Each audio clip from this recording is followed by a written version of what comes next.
En ce temps-là paraît Jean le Baptiste, qui se met à proclamer dans le désert de Judée « Changez de vie, car le royaume des cieux est tout proche. » Jean est celui dont le prophète Ésaïe a parlé lorsqu'il a dit « C'est la voix d'un homme qui crie dans le désert.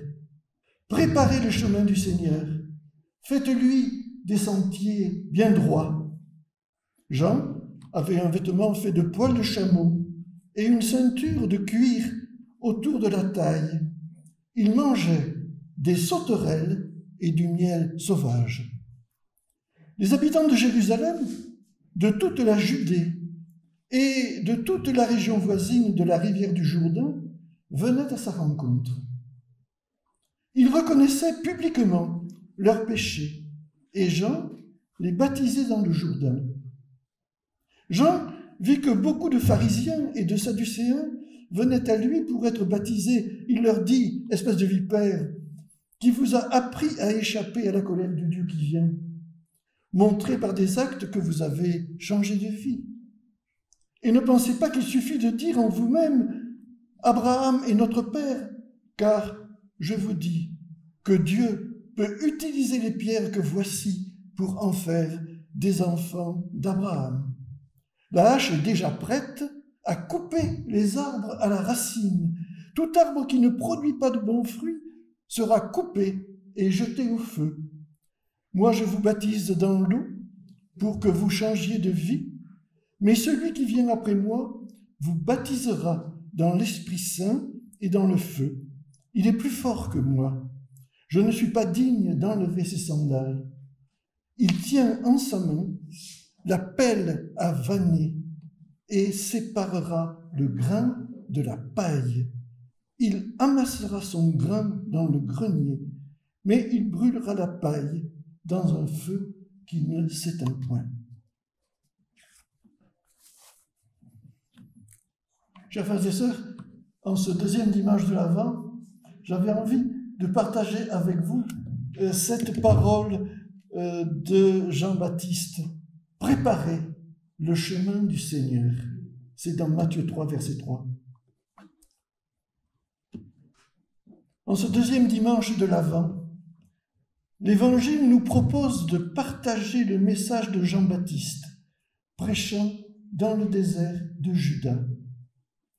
C'est la voix d'un homme à moitié sauvage qui s'est installé dans cette zone de collines peu accueillante qui borde le Jourdain au sud de Jérusalem en direction d'Hébron.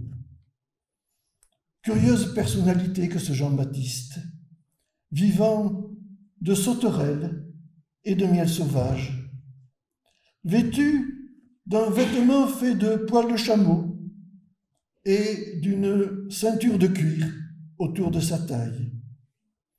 Le voilà qui fait le spectacle en haranguant les foules attirées par la violence de son propos. Les commentateurs aujourd'hui nous disent qu'il n'était sans doute pas le seul à prêcher dans cette région, au sein de laquelle aujourd'hui les archéologues ont découvert les traces d'autres communautés spirituelles, notamment celles des Esséniens. Mais pour les évangiles, qui nous le font connaître, Jean-Baptiste est comme la réincarnation du prophète Élie, dont il a symboliquement revêtu la tenue vestimentaire. La manière qu'il a de se nourrir est également totalement symbolique, puisqu'elle cherche à rappeler les deux dimensions de la parole de Dieu, que sont la malédiction, les sauterelles, et la bénédiction, le miel doux. Les contemporains s'y sont quelquefois trompés. Au début de l'évangile de Jean, il y a un curieux dialogue entre Jean-Baptiste et les prêtres juifs qui lui demandent « Qui es-tu? Es-tu le Christ ?» Ce à quoi il répond « Je ne suis pas le Christ. »« Es-tu Élie ?» ajoute-t-il. « en référence au plus grand des prophètes de l'histoire d'Israël, qui, d'après la Bible, vous le savez, n'est pas mort, mais il est monté au ciel dans un char de feu, et on attend toujours son retour. Mais Jean-Baptiste affirme qu'il n'est pas Élie, même si par sa manière de s'habiller, il lui ressemble. Ou encore, lui disent-ils, es-tu le prophète? Mais non, Jean-Baptiste n'est aucun de ceux que la foule croit pouvoir reconnaître. Jean-Baptiste, il est la voix de celui qui crie dans le désert.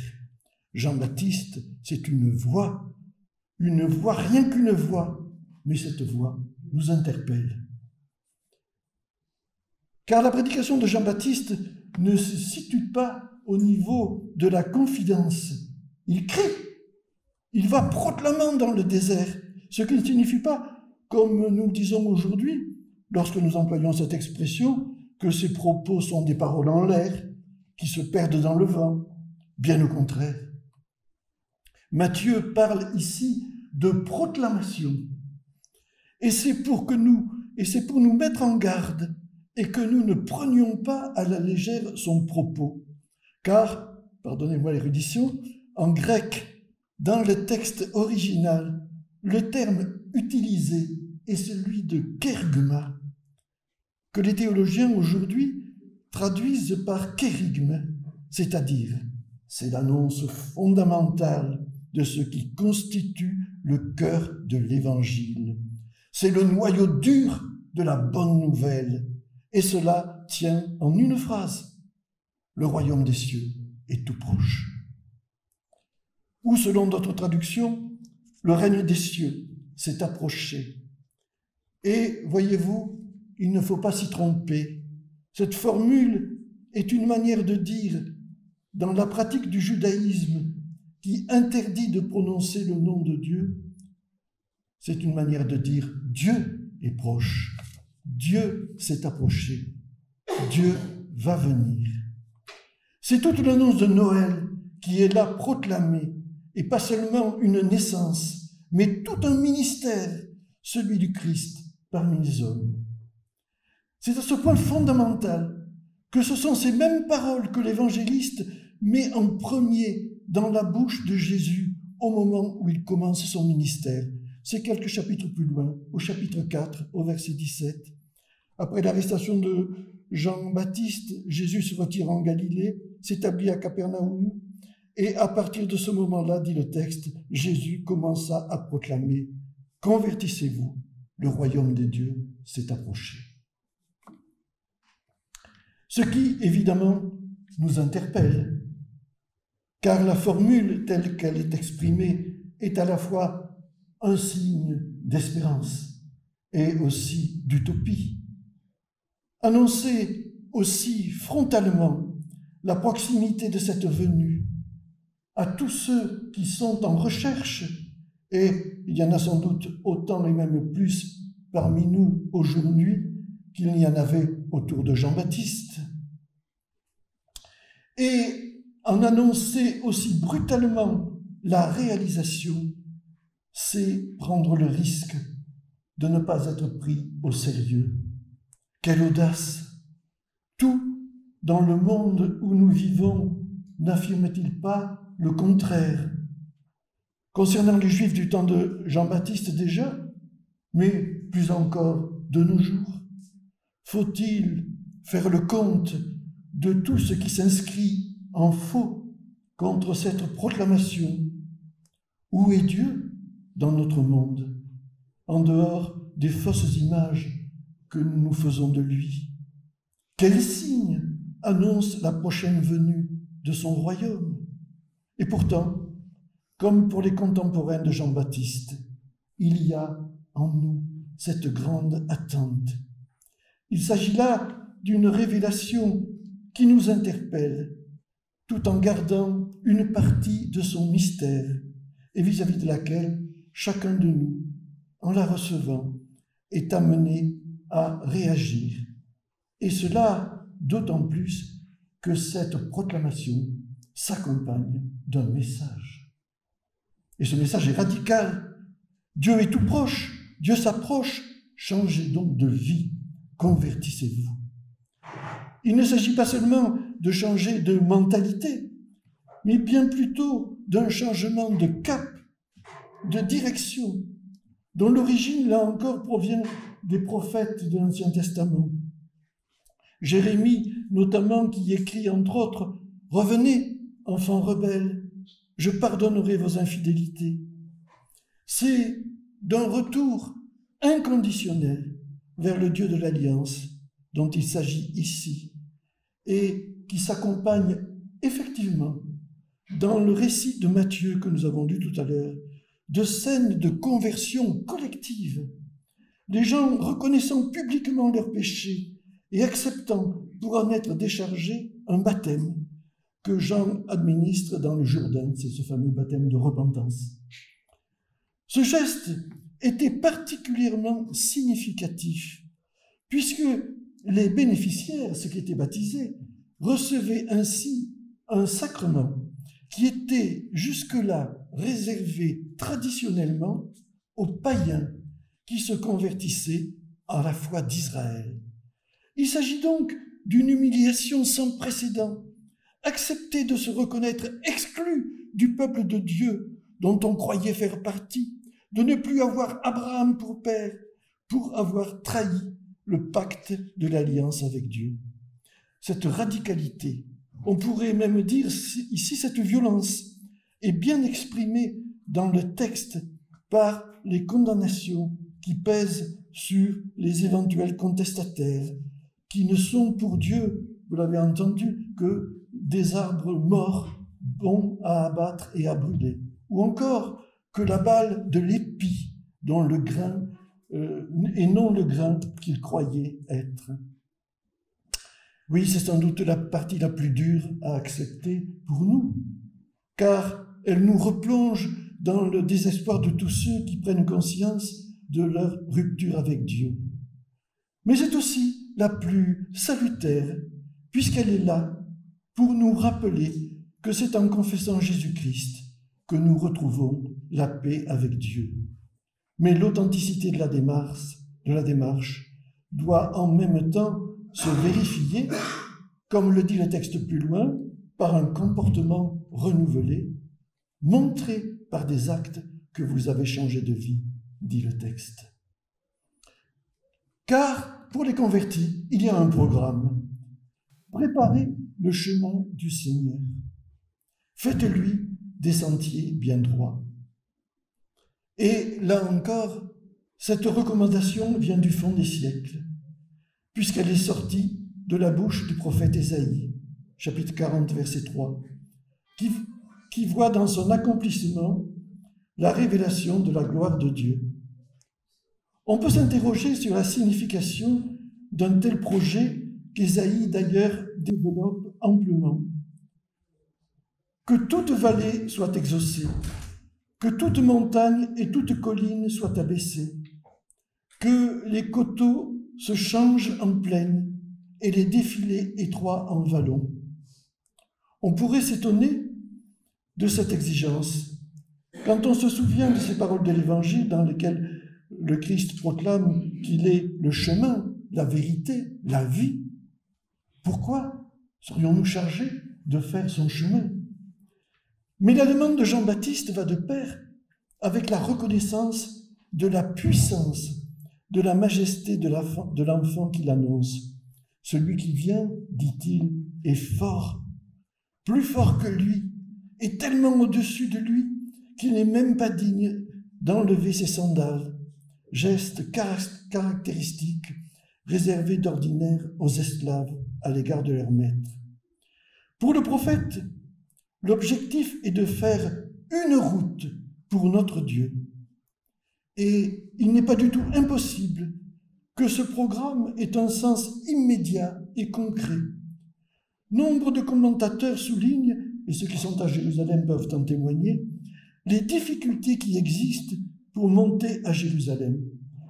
Et personne n'ignore de toute manière que l'arrivée d'un chef d'État ou d'un chef de guerre dans une ville a de tout temps donné lieu à une reconstruction du décor monumental en son honneur. C'est de cela qu'il s'agit. Faire une route pour Dieu, c'est donc déjà construire l'espace en son honneur.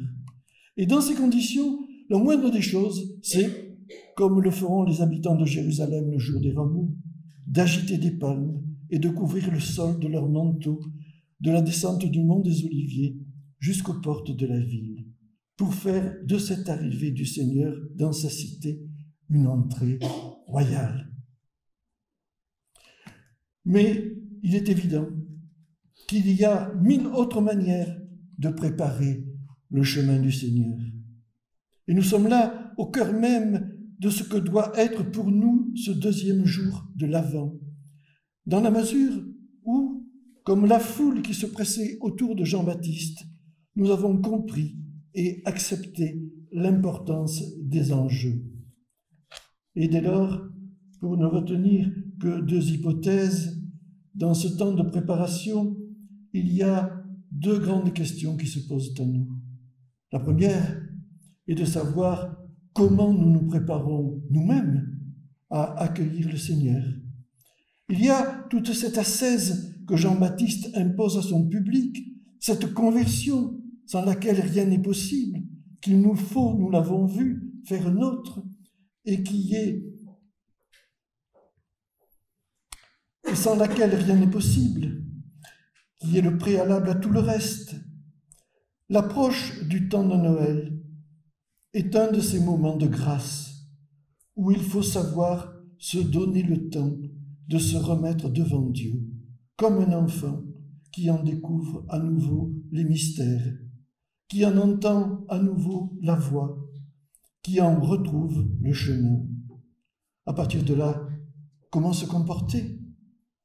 Quelle attitude avoir qui aplanisse les obstacles du quotidien, qui nous aide à être des témoins attentifs au service de la parole?